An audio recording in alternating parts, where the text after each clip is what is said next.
It's a well-known fact that the original title of Return of the Jedi was going to be Revenge of the Jedi. The initial teaser trailer even used the original title.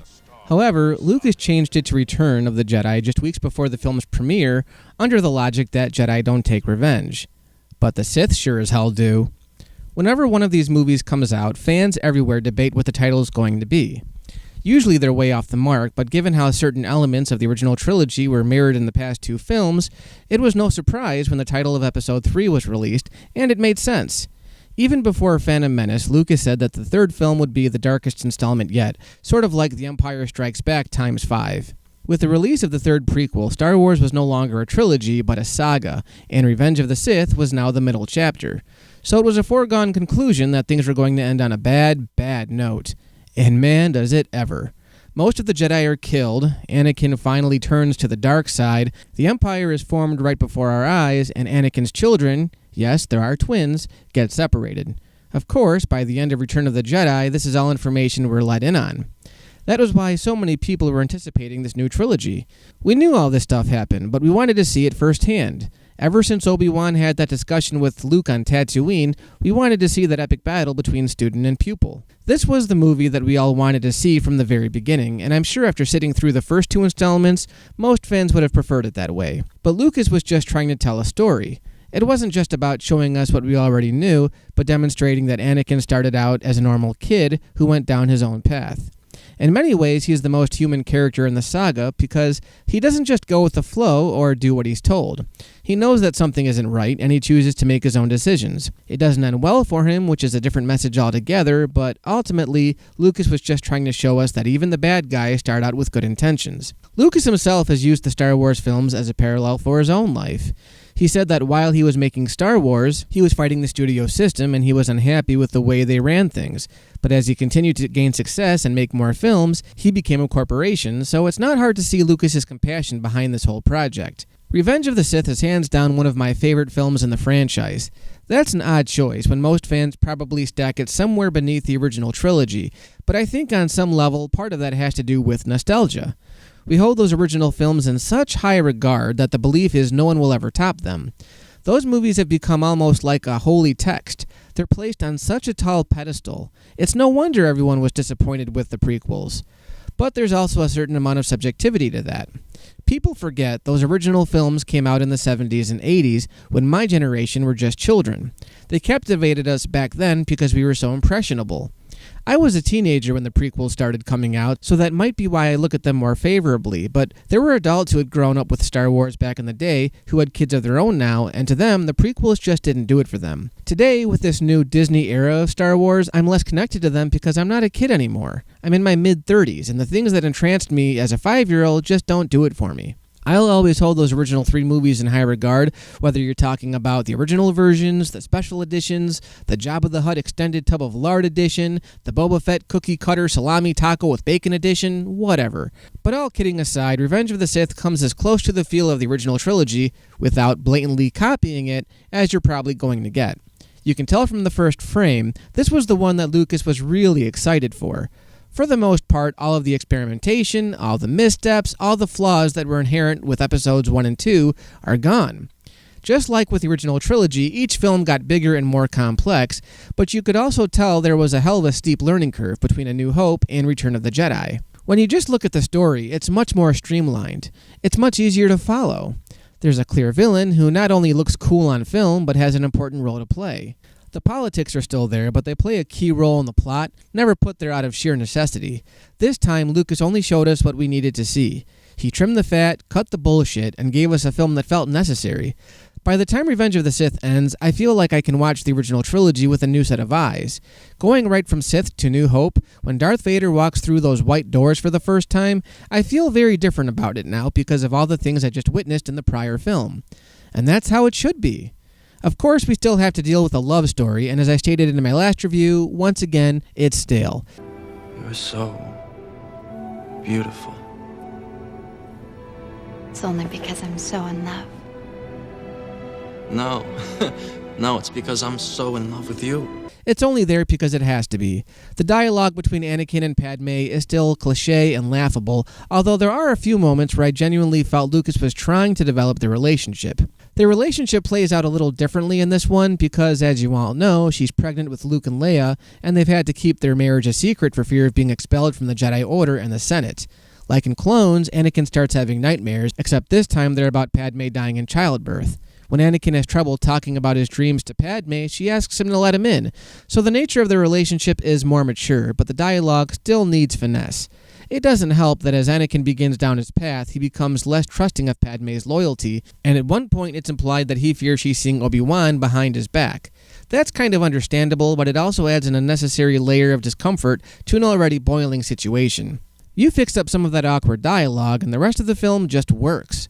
That opening shot of Anakin's and Obi-Wan's ships flying over that Star Destroyer, only to enter the most intense battle in the entire saga, is so exciting. There's so much going on just so they can approach General Grievous's ship to save Palpatine. The banter between Anakin and Obi-Wan, not to mention all the heroics of R2-D2, it's all done incredibly well. I hadn't had this much fun watching a Star Wars film since the speeder bike chase in Jedi. Of course, you get all the cool action scenes on Grievous's ship, not to mention some more hilarious moments with R2. And these aren't just visual sight gags for the kiddies, oh no. This isn't playtime with Uncle Jar Jar. The jokes here are actually pretty funny, and seeing R2 outsmart a bunch of bullying but useless battle droids is always a fun treat. Then we're reintroduced to Palpatine, prisoner of the droid army. It goes without saying that Ian McDiarmid steals the show in just about every scene he's in. My mentor taught me everything about the Force. Even the nature of the dark side. In Menace, he was mainly a background character. In Clones, we started to see his interactions with Anakin, but here, he's embracing the darker side of his character. Seeing him egg on Obi-Wan and Anakin in their fight with Dooku is malicious good fun. But the turning point, the moment where we finally get to see the Emperor peek out his ugly little head, is when he actually orders Anakin to execute Dooku. It's such a chilling scene because we know in the back of our minds that Anakin's just created an opening for a new Sith apprentice, and we all know who that person's going to be. A big subplot in the film is where the Jedi Council tasks Anakin with spying on Palpatine, due to their fears that he'll refuse to give up his emergency powers once the war ends. This is where Anakin's trust in both the Jedi Council and in Obi-Wan starts to deteriorate. Even though there's some political talk here, the scene where Obi-Wan approaches Anakin about his mission is really well written, and the performances enhance the intensity. Anakin, our allegiance is to the Senate, not to its leader, who has managed to stay in office long after his term has expired. The Senate demanded that he stay longer. Yes, but use your feelings, Anakin. Something is out of place. It's a small detail, but it's one of the more standout scenes in the film. Another highlight, and one that a lot of fans would actually back me up on, is where Palpatine invites Anakin to this really far-out opera. The whole scene is, again, really well written, with Ian McDiarmid just chewing the scenery. In this scene, Palpatine tells Anakin the story of Darth Plagueis the Wise, a Dark Lord of the Sith who was so powerful he could actually influence the midichlorians to create life. It's funny how, after this film came out and seeing this scene, the fans never gave up their hatred of the midichlorians. If anything, I would have thought this scene would have cleared that whole thing up, or at least given them some purpose as to their existence. In this very scene, Palpatine implies that he, or someone, influenced the midichlorians to create Anakin, which explains his virgin birth.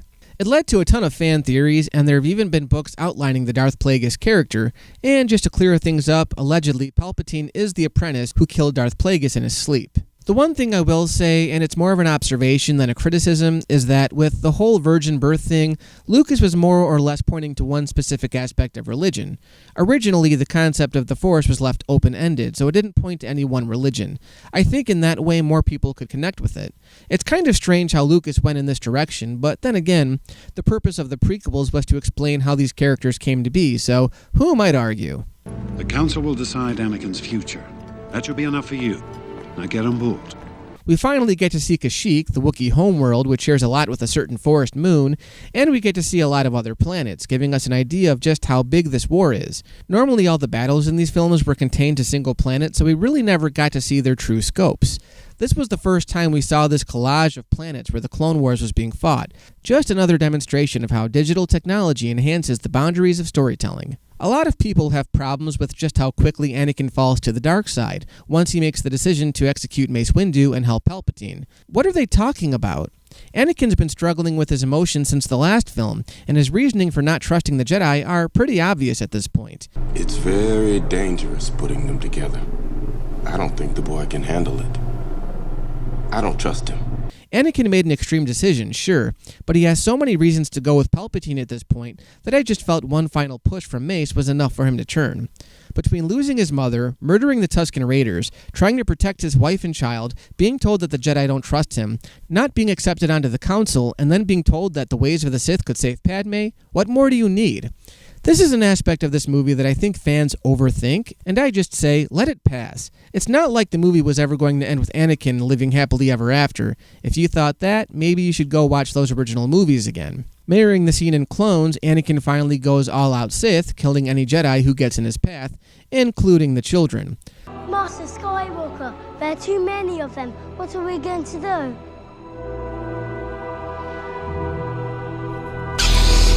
I always found this scene hard to watch, but being expertly crafted, because it shows us exactly what we need to see. It was one of those scenes that merited the PG-13 rating. Remember, this was the first Star Wars film to receive a PG-13. Probably the hardest scene to watch, and the most emotional, for me anyway, is the scene where Obi-Wan confronts Padme about Anakin's deeds. Not only does he tell Padme that he'll probably have to kill his former student, but he also reveals that he knows Anakin's the father of her child. Anakin is the father, isn't he?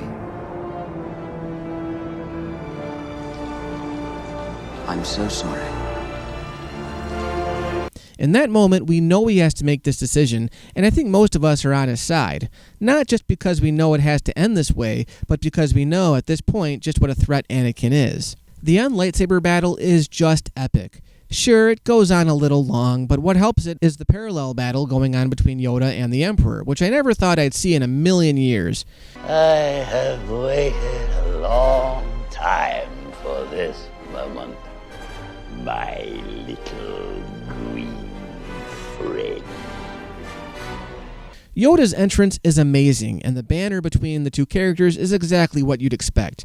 The dialogue between Anakin and Obi-Wan is what it is, not Lucas's best, but you can tell at the end of this thing that these two have fought an all-out war, and seeing them fight, even though we've waited more than 20 years to see it, is all the more heartbreaking after seeing them being friends for the better part of 3 movies.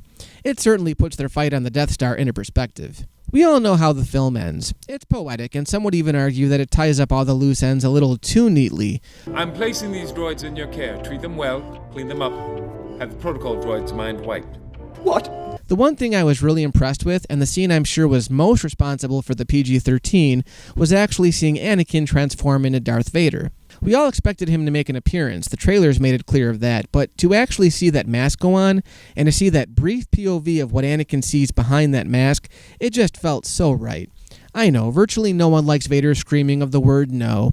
It didn't really bother me here, but where I really regretted it years later was when Vader says it at the end of Return of the Jedi in the Blu-ray release. He says it not once, but twice.